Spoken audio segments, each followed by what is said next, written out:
Vamos lá, galera, continuar aqui. Característica dos enxertos autógenos. Vamos lá. Então, enxerto autógeno, mais uma vez recapitulando, é um enxerto tirado do próprio paciente, tá? Então, uma vantagem dele é que ele tem a capacidade de osteogênese por transplantar, né, células vivas com ela, tá? Lógico, quando eu tiro aquele enxerto do paciente, eu tenho que transplantar, eu tenho que fixar o mais rápido possível no leito receptor. Nessa transição, a gente tem que ter um meio adequado de preservação dele, que é um soro fisiológico. Tá? Quanto menos tempo eu deixar fora do leito receptor, melhor. Se eu demorar muito, essas células vão morrer. Aí não vai ser uma característica boa. Tá? Não existe rejeição do paciente, tá? Porque é do próprio organismo dele. Evita a transmissão de doenças infecto-contagiosas, né? E morbidade da área doadora. Isso, morbidade é uma desvantagem, tá? Do meu ponto de vista. Avaliação do leito receptor. O paciente tem que ter um defeito residual de dimensão, qualidade e não ter presença de infecção, tá? Então aqui é um caso mostrando aí para vocês, ó, de novo naquela região. Então o paciente tem uma deficiência grande, aqui uma outra região, aqui é um dentão grande, ó. O paciente teve uma perda óssea aqui legal. Preparo do leito receptor. Fazer um bom retalho, remoção do tecido mole que esteja fibrótico, com problema, com lesão, né? Remoção do tecido ósseo alterado, né? Fazer a corticotomia, que é a ativação, fazer aquelas perfurações na cortical do paciente para que haja um sangramento. E ter um pouco de atenção em patologias e acidentes anatômicos, a gente vai ver isso já já. Então aqui fazer o retalho periósteo bem legal, com relaxante, né?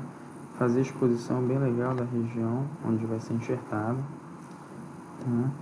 E depois disso fazer o enxerto, ó, tiro o que tem de errado naquele paciente, né? Então isso aqui tem que ser removido, fica um defeito ósseo aqui. Não posso deixar nada que possa contaminar esse meu enxerto. Aqui é uma outra situação, ó, já colocando o enxerto em posição, fazendo uma fixação desse enxerto para que não tenha movimentações na região. E é isso aí. Aqui, em relação à eleição da área doadora, eu já conversei um pouquinho com vocês anteriormente, isso na parte 1, eu acho, né? A região onde eu vou remover aquele osso do paciente, vai depender principalmente da quantidade que eu preciso, né? Por isso que tem isso aqui, ó, né? Qual região fornecerá o volume necessário para preencher o defeito, né?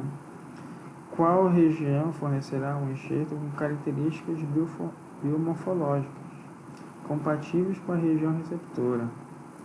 Qual região vai apresentar menor morbidade para aquele paciente?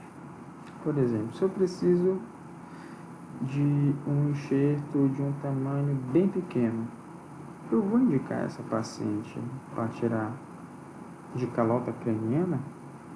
Não. Por que não tiro da região intrabucal, por exemplo, da sínfise, que eu consigo um pedaço pequeno, né? Agora, vou fazer uma outra situação. Se o paciente precisa fazer uma reconstrução extensa, onde eu vou precisar de uma grande quantidade de osso, aí eu tenho a opção, por exemplo, calota craniana ou osso ilíaco, que são áreas doadoras extrabucais, e tenho a opção de tirar da boca do paciente. Só que se eu tirar da boca do paciente, eu vou precisar tirar da mandíbula do lado direito, mais da mandíbula do lado esquerdo, mais da sínfise do paciente. Então, vou ter que tirar de pedaços de osso de vários locais devido à quantidade que eu preciso. Não é melhor eu indicar essa paciente para a gente ir para um hospital, por exemplo, e fazer de calota craniana, ou tirar do osso ilíaco, que eu consigo uma quantidade grande, então isso tem que ser colocado na balança, e isso é planejamento cirúrgico, tá bom? E explicar para o paciente e verificar qual será o aceite do paciente. Por exemplo, esse exemplo que eu dei aí de uma cirurgia extensa, aí eu falo para o paciente, olha, Dona Maria, como a gente precisa fazer uma grande quantidade de osso, em vez de eu, entre aspas, eu não falo assim, mas só para vocês entenderem aqui, eu mutilar a senhora, tirando vários pedaços de osso da sua mandíbula para transplantar para a sua maxila, eu lhe aconselho a gente fazer no hospital e tirar da sua calota craniana já um bom pedaço do osso ilíaco. Não, não quero. Não, na minha cabeça de jeito nenhum. Eu vou morrer. Não quero. Ah, então vamos tirar do seu ilíaco. Não, eu uso biquíni e tal, vai ficar marca aqui e tal, não quero. Bom, então a gente tem a opção de utilizar enxertos de espécies diferentes, que são já os biomateriais, né? Então eu posso pedir aquele enxerto em bloco da Bonefil bloco da Bionovation, Osteogen em bloco. Eu posso pedir malha de titânio, a gente pode pedir Bios, a gente pode pedir Bonefil granulado e fazer regeneração óssea guiada com membranas. Olha, a gente tem também os bancos de ossos. Bora pedir a quantidade que eu preciso de osso do banco de osso. Não, banco de osso de quem que é? De cadáver, de morto? Não, não quero. Então vamos pedir então biomaterial. Né? E assim vai. Então isso é a melhor aceitação do paciente. Você tem que dar as opções. Tá bom? É um casinho mostrando defeito ósseo, tirando ali da mandíbula, fazendo a decorticalização aqui, ó, os furinhos para poder sangrar essa região. Depois coloca lá os grânulos, né, a partícula do osso, e depois a membrana para fazer o recobrimento. Essa aqui é uma outra classificação para uso consciente dos enxertos ósseos autógenos, perda em espessura com manutenção de altura, tipo 2, perda de altura com manutenção de espessura, e o tipo 3, perda de altura e espessura. Eu não uso muito isso aqui, tá? Quando eu vejo aqui, ó, o paciente, por exemplo, tem o tipo 1, que tem uma altura preservada, né? Então eu posso utilizar, se eu vou fazer 1 ou 2 implantes, eu posso utilizar Domento, Tuber, Trigo, enfim. Aqui é um esqueminha que depois vocês podem dar um pause aí e ler, só para ter conhecimento, mas eu não utilizo isso aí não, tá? Eu vou baseado, vou voltar aqui até esse primeiro slide aqui para vocês. Aqui, eu vou baseado nisso aqui, ó. Eu vou explicando para a paciente exatamente como eu dei um exemplo para vocês aqui. Exatamente não, mas no grosso modo daquele exemplo que eu dei para vocês. E a paciente que vai aceitar, tá bom? Eu não uso essa tabela aqui. Vou botar essa tabela porque está em livro, às vezes vocês podem pegar algum artigo aí, estejam e vão verificar isso aí. Áreas intraorais mais utilizadas, como eu falei já para vocês, são o ramo da mandíbula, mento e tuber, tá? Lembra que eu falei no começo lá sobre toros e tal? É muito difícil eu tirar enxerto de toros. Então, aqui os três, né, locais mais utilizados para a gente tirar o osso do paciente. Tem esses aí, né? Então, olha lá. Acesso cirúrgico. Bom para mandíbula, ótimo para síntese e bom para tuber. Preocupação, né, estética. Não vai aparecer, né, na mandíbula. Na sínfise tem artigos, ou tem paciente que falam, não vou tirar do meu queixo. Nem tem no queixo, ainda vai tirar mais um pedaço aqui, vou ficar com cara, enfim, sem queixo, eu não quero. E tuber não tem queixa estética nenhuma, né? Na realidade nenhuma, tá, pessoal? De acordo com esse artigo aqui, ele relata isso aí, mas na minha prática clínica não tem nenhuma preocupação estética quanto qualquer uma das áreas doadoras aí. Aparência do enxerto do ramo da mandíbula, um bloco retangular fino, sínfise mentoniana, um bloco retangular espesso, e do tuber é normalmente particulado que a gente pega. Morfologia do enxerto, ramo da mandíbula é mais cortical, da sínfise a gente consegue um enxerto córtico-medular e do tuber mais medular. E aqui em relação ao volume, né, a qualidade do osso, aqui está tipo 1, tipo 1, tipo 2, aqui tipo 3, tipo 4. Dor e edema mínimo a moderado. Tem paciente, normalmente o paciente sente bastante dor, tá? Moderado, eu diria. Sínfise mentoniana também moderado e tuber é realmente mínimo. Alterações sensoriais de dentes, né? No ramo da mandíbula os pacientes têm comigo, tá? Aqui eu estou dizendo que é até comum comigo. O paciente às vezes tem uma parestesia, alguma coisa assim. Sínfise mentoniana também é comum, né? Por conta dos 2 forames mentonianos. E do tuber é ausente. Alterações sociais também de tecidos também, eu digo que comum, para mim, tá? Comigo é comum, tá? Ramo da mandíbula. O paciente tem parestesia um pouquinho. Mentoniana, confirmo, também é comum. E também o tuber é ausente. Então, essa comparação aí para vocês.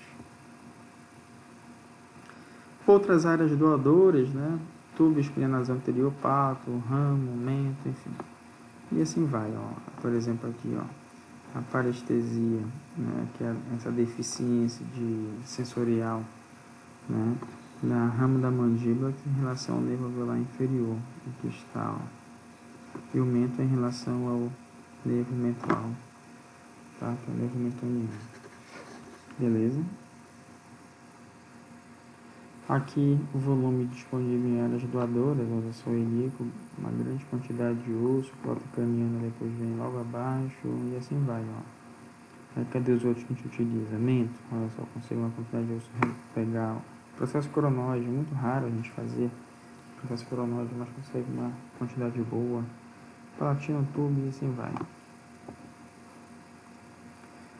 Atenção, não superestimar as regiões intraorais, oferece menor complexidade, morbidade e custo, porém a quantidade óssea que a gente pode conseguir de uma maneira intraoral, ela é limitada, tá, galera? Os materiais utilizados para fazer essas cirurgias, né? Motores, instrumentos rotatórios, serras, cinzel, martelos, coletores de osso. Vamos passar bem rápido aqui. Aqui são as brocas que a gente utiliza para fazer a remoção dos ossos. 702, arte longa e arte pequena. Os discos. São brocas trefinas para remover osso. Aqui são microserras. Multiplicadora, cirúrgica. Pode ser naquela peça reta também, a peça reta de vocês, pode ser. Cinzéis, martelos, alavancas de potes. E aqui aquele moedorzinho que eu falei para vocês, algum slide aí, que a gente moe o osso. Então, por exemplo, eu vou fazer um osso autógeno do paciente, eu tiro aquele bloco da região mandibular do paciente, do mento, só que eu não quero usar o bloco, eu quero moer, eu quero particular esse osso. Então eu coloco nesse moedor aí e giro esse dispositivo aqui e ele vai moer aqui dentro. É como se fosse estivesse moendo uma carne ali mesmo, só pra vocês entenderem, igual aquele moedor de picadinho no supermercado. Lembra assim, parecido. Aqui o socador também, tipo pilão, eu posso botar o enxerto aí dentro e bater, que ele vai se quebrando todinho também. É uma outra forma. Enxerto de tubo da maxila normalmente é usado nas áreas que necessitam de pequeno volume. A remoção é bastante simples e com baixa morbidade. E o osso é exclusivamente medular. Lembre que o tubo fica lá atrás da maxila, tá? Bem aí, ó. Lá na região do siso, até no siso ali. Então, aí a forma de fazer a cirurgia, uma incisão reta bem em cima, faz um retalho contornando o último dente, uma relaxante, faz um descolamento, como se estivesse tirando, por exemplo, um dente lá, um siso, e tira aquele osso dali. Pode ser com broca, pode ser com goiva, e aí utilizado para preencher o alvéolo, por exemplo, ali.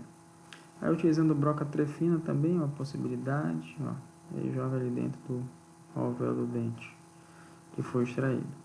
Do palato também é uma alternativa, faz o descolamento intraocular de todo o palato, aí faz as duas, enfim, osteotomias, né? Brocas, trefinas, 701, 702, seja o que for. Eu tenho que tirar o osso daí de alguma forma. E a gente tem que ter o cuidado de não provocar, aprofundar principalmente essas duas osteotomias, porque vai dar lá na cavidade nasal. Então, eu vou causar ao paciente uma comunicação buconasal, tá? Muito cuidado. E também na incisão, o descolamento, evitar a laceração desse retalho quando a gente começa a fazer esse descolamento aqui, ó, tá? Para não causar necrose desse retalho. Ramo da mandíbula, eu utilizo muito, talvez 90% dela que eu faço na clínica, no consultório, é ramo de mandíbula. Então a gente faz uma remoção desse osso bem aqui, na linha oblíqua. Deixa eu desenhar para vocês aqui, ó. A gente faz uma incisão bem aqui, tira um pedaço de osso aqui assim. Pá. Aí eu vou passar aqui porque isso é anatomia e vocês já viram, eu estou enjoado de saber já disso, então não tem importância para vocês aqui nesse momento. Os tipos de incisão intraocular, submarginal ou supracrestial, eu normalmente faço submarginal dessa forma aqui, até porque normalmente o paciente tem dente, né, e tira esse pedaço de osso como está aqui. Aí, ó, faz a incisão, ali depois faz o descolamento, e aqui tem todo o osso para ser removido e transplantado. Depois começa a fazer a osteotomia, a gente faz algumas pequenas perfurações dessas, depois sai ligando para uma forma de facilitar o desenho do pedaço do osso que a gente quer, do fragmento. Depois com esse disquinho a gente vai bem aqui embaixo e faz uma linha de fratura desse osso e depois pega aquela alavanca de Potts, um cisão, martelo, seja o que for, e tira e quebra, fratura esse enxerto, já vai direto para o soro e fica armazenado lá. Então aqui, ó, às vezes pela profundidade, por conta desse ter uma variação anatômica desse nervo ser muito próximo, então o paciente pode ter parestesia. E depois faz a sutura, simples ou contínua, festonada, seja como for. Você precisa fazer sutura e fechar essa região. Do mento, que também é uma das melhores áreas doadoras, né, que é um bloco córtico-medular, né. A anatomia eu vou passar para vocês, e inervação também, você já sabe de tudo isso, não preciso nem dizer aqui. E o desenho que a gente faz é nessa região, praticamente entre caninos, ó. É o bloco que a gente tira. Sobre anestesia não vou falar para vocês já sabem até mais do que eu. E a gente faz a incisão nessa região aí, ó, embaixo dos caninos, depois faz o descolamento, depois sim faz a delimitação e remoção do enxerto. Uma outra possibilidade que eu falei para vocês, e assim a gente deixa como se fosse linha média e faz dois retângulos, tá, laterais a essa linha média e tira dois fragmentos. Depois, sutura contínua. E aí, alguns casos de colocação ó, de enxerto, aqui enxerto em bloco, tá?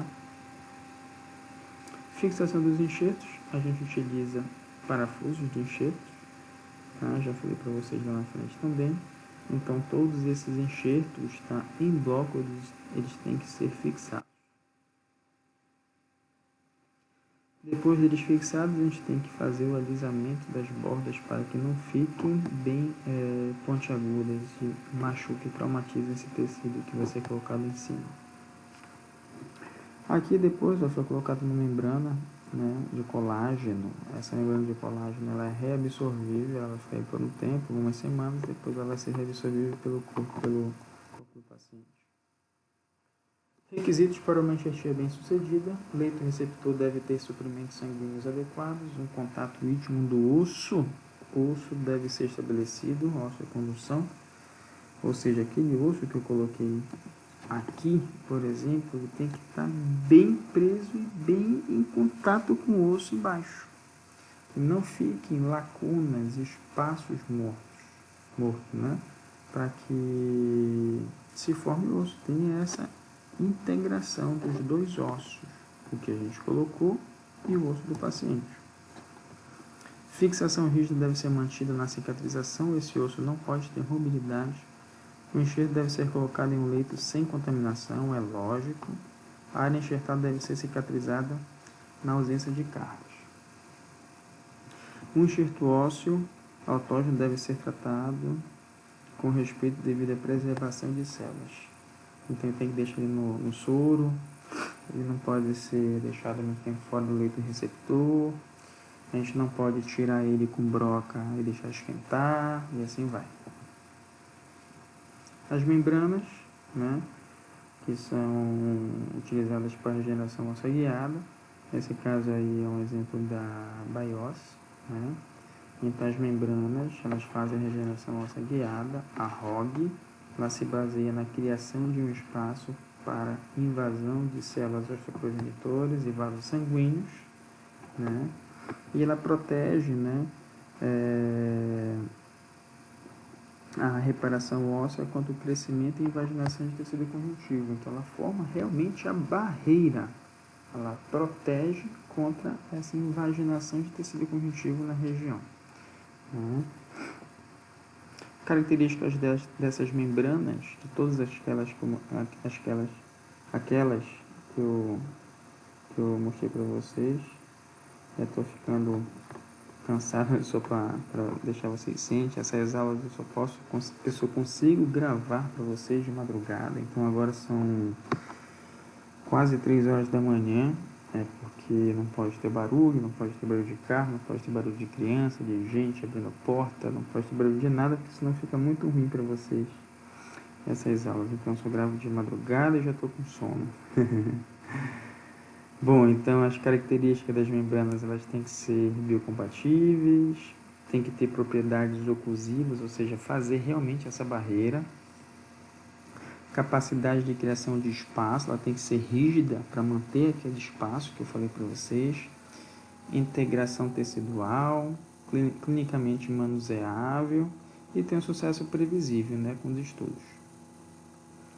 As membranas não absorvíveis, a gente precisa remover elas depois, ou seja, eu vou precisar abrir essa região daqui a X meses, 6 meses, por exemplo, tirar a membrana, que nesse caso aí é titânio, aqui, por exemplo, para depois botar um implante aqui, caso tenha formado certinho o osso que a gente pretende.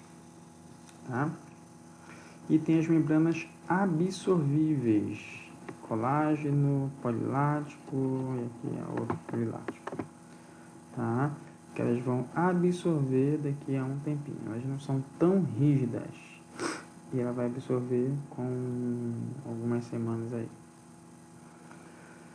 Membranas absorvíveis, as vantagens: estabilizam a ferida, permite uma vascularização precoce, são semipermeáveis e não há necessidade de uma segunda intervenção para a remoção. Desvantagem: sua reabsorção, como elas são absorvíveis, essa reabsorção dela pode ocorrer antes do período mínimo de formação e maturação óssea.